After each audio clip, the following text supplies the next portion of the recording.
E aí, mais análise hoje? Hoje vamos falar sobre XPSF11, um fundo imobiliário da XP que tá muito descontado e pagando muito bem. Então vamos dar uma analisadinha em como é que tá o fundo. Aqui no relatório do mês de novembro dele, vamos comentar um pouquinho mais dos números, né? São 63 mil cotistas, é um dos top 5 maiores fundos da bolsa aí. O fundo tá descontado, né? E tem um patrimônio de 300 milhões e tá bastante descontado, né? Um patrimônio de 300 milhões a 0,8 do VP são 250 milhões quase. E o fundo, ele já tem uma característica de pagar um pouquinho mais e ele paga ainda mais por conta de estar descontado, fazendo o fundo pagar quase 14%, né? Isso é bastante, tá? 14%. A maioria das pessoas não tem essa ideia no atual cenário. O pessoal que entrou agora não tem ideia, mas 14% ao ano é bastante, tá? Então quem compra agora, não só o XPSF, mas como os outros fundos também, acaba levando um bom prêmio aí para casa no final do dia, depois de alguns anos, tá? Então ficar atento em relação a isso, que é bem interessante comentar sobre isso do fundo, né? Ele segue pagando 0,7 alguma coisa, 0,8 por cota, pagou o primeiro dividend yield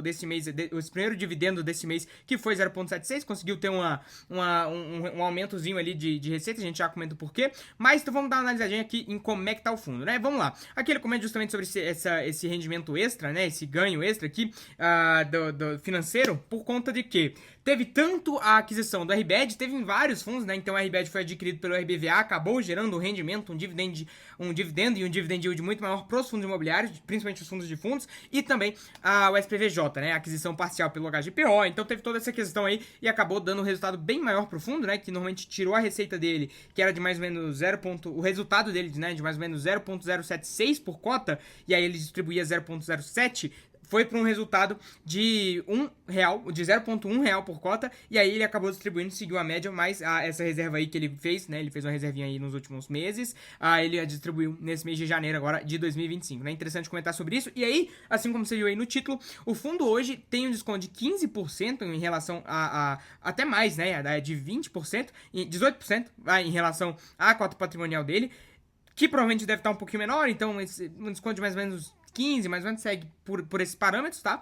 E é também um desconto das cotas do fundo de 26%, dando o potencial upside, se tudo chegasse a patrimonial, se todos os fundos imobiliários aqui do fundo, né, e ele mesmo chegasse a patrimonial de quase 50%, então é bastante, né? Segue na grande média aí dos fundos de fundos que estão bem descontados. E aí aqui na carteira dele, a maior parte é FII, e só tem um CRI da HBR, então não vale muito a pena comentar, mas a maior parte FII. E aí os FIIs são de CRI, são logísticos, de escritórios, de shoppings, então bem tranquilinha a carteira dele, a carteira dele bem tranquila, as movimentações do mês aqui, não tem muita coisa, comprou pouquinho, né, Knip, comprou umas comprinhas aí bem pequenas, e aí a carteira do fundo, que é onde a gente tem que mais prestar atenção, é uma carteira que, no geral, ela é boa, tá? A gente tá falando de Tigar, MXRF, RBRR, MCCI, RBRL, XPML, são fundos que pagam mais, tá? Mas nem por isso são fundos ruins, né? A maioria dos fundos aqui são bons, são ok, são de ótima qualidade, só que o que acaba realmente pegando aqui são alguns fundos específicos, mas não falando de casos específicos, é o CPTS. O CPTS, quem gosta desse fundo é louco, é maluco.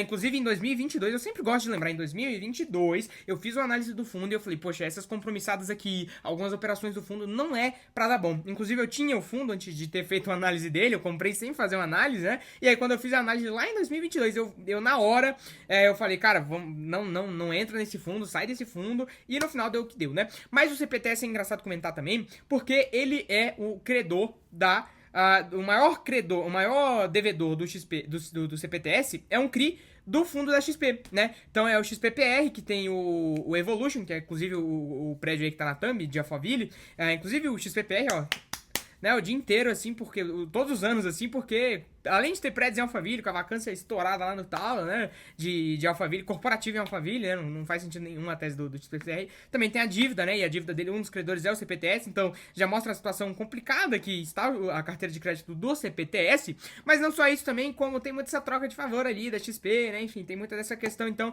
é engraçado ver também a maior posição de um fundo da XP sendo o CPTS, né, puxa de um lado que eu puxo do outro, né, me ajuda aqui que eu ajudo aí, então parece um pouco isso também, e o VVRN11, que é um fundo pequeno, né? Então acaba que não é tão, não tá aí nos grandes fundos e acaba sendo esses dois pontos. Justamente as maiores posições do fundo, mas tirando essas duas posições aqui, que representam mais ou menos 11% da carteira, o resto passaria tranquilamente no portfólio, né? Mas acaba que pelo alto yield que ele tá pagando, se eu fosse escolher um fundo de fundos, eu consideraria o XPSF, até por ser um dos maiores, né? Eu consideraria ele. Não que eu escolheria ele como seria, eu investiria nele, até porque eu não invisto no fundo, mas eu consideraria, né? Levaria em consideração, e essa análise aqui é justamente pra te ajudar a decidir sobre isso. Mas antes de finalizar o vídeo aqui, só realmente comentar que você tá uma correria louca aqui, eu tô gravando os vídeos aqui, mas enfim, se você quer ter uma análise um pouco mais aprofundada, né? Inclusive eu quero a opinião de vocês, sobre esses vídeos aqui mais rápidos, se vocês estão gostando ou não. Deixa aí nos comentários se vocês estão gostando desses vídeos mais rápidos, vocês preferem esse modelo, ou preferem um vídeo mais longo, 10 minutos, 40 minutos, deixa aí qual que é o seu tempo de duração ideal